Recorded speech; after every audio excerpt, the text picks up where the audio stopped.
week, our tailgating partners at Weber Grill have outdone themselves, and this week is no exception. With the Bears taking on the Packers, how appropriate is it that we're going to find a way to make cheese one of the stars of what you're going to be able to grill here? Burgers. You got portobello burgers coming up. We've got an incredible dessert-style grilled cheese, and here to talk us through it all is Jason Pruitt. Jason, he's from Georgia. Who's the only person not wearing gloves out here? It's Jay. You're tougher than the pain, aren't you? I'm thinking warm thoughts. That's how I'm getting through with it, yeah. All right, so let's open up the grill here, and we're using a pellet grill today. And what are you cooking? And give us some tips here. So we're doing some, we're doing a little healthy versus the old classic. So we got the all-American cheeseburger that we're going here with some American cheese. Have you seen the movie, The Menu? Yes, where American cheese is the only cheese. It's the only cheese. There you go. And we're doing this at a high heat sear because we got our griddle in here too. So we're doing some onions, some peppers on our insert on our pellet.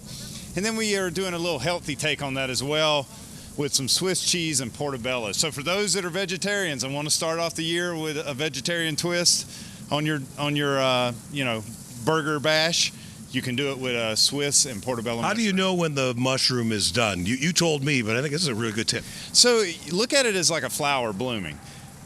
What I mean by that is when you put it on, it's kind of tight, and then as it starts to heat up and cook, it starts releasing and starts kind of opening up like a flower's opening up the petals. At that point, we know that it's time that we can put our cheese on and kind of finish off the cook. We can also toast our buns at that time and kind of get ready to start plating our food at that time. Okay. And you're a fan of when you're cooking the burgers, put the dimple in the middle there so that the burger doesn't what?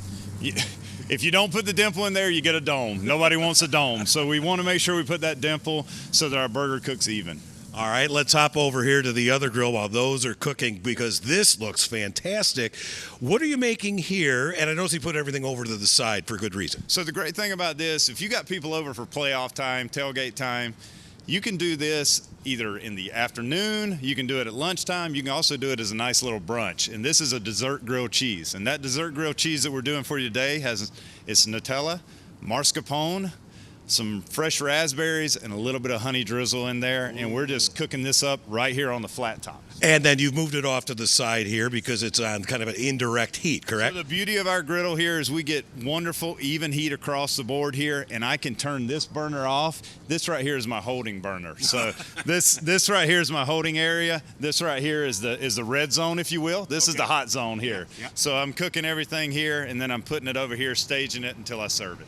And I'm glad that you understand the difference between toasting bread and just warming it. Yes. That's the color that toast should be. Yes, you want it toast, you should see corner to corner, edge to edge. You should see some crisp. If you're just warming it, you're not going to see that. So. Won't be as pretty. It won't all right, let's go over here because at the table, I mean, you've got some fantastic things set up here.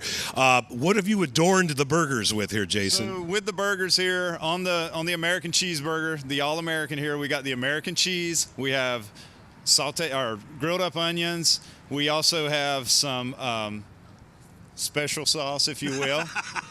It's like a remoulade. It's this one over here, Stuart. Exactly. I'm going to show right here. Pickle. Right in there, yeah. And then you can top it with some fresh, too. You can go with fresh tomato, a little bit of lettuce as well.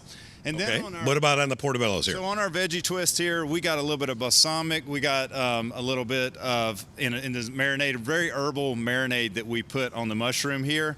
And then on top of that, we have a roasted red pepper that we roasted off on our pellet smoker there.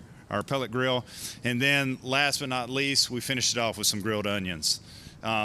Fresh spinach that you can put on there too to add a little bit of freshness in there. And then when you top that, I like to actually top it with a little balsamic reduction. It really tops it. Nice. All right, now one of the other things that you can do for a tailgate party or just any old time is you take these snack items, like the Cheez-It pretzel, those fantastic garlic crackers, and you smoke them, right? How do you do it? So, you know what? This is what I like to say. Take all those little snack mixes you got in your pantry, clean out your pantry, put it all in a bowl. We're going to put a little bit of seasoning oil on there, and then we're going to top it with, we like to use our American barbecue seasoning here from Weber. Yeah, this right here is so good. You top that, mix it all in together, and then we put it on our smoker, and we use our lovely smoke boost setting that we have on our pellet smoker, pellet grill, and it is killer, man. It's really, really good. I sampled it. Fantastic. Jason Pruitt, we appreciate you standing out here in the cold. This stuff looks great. Do you need any? Weather Do right you, here, buddy. it's not sickle weather.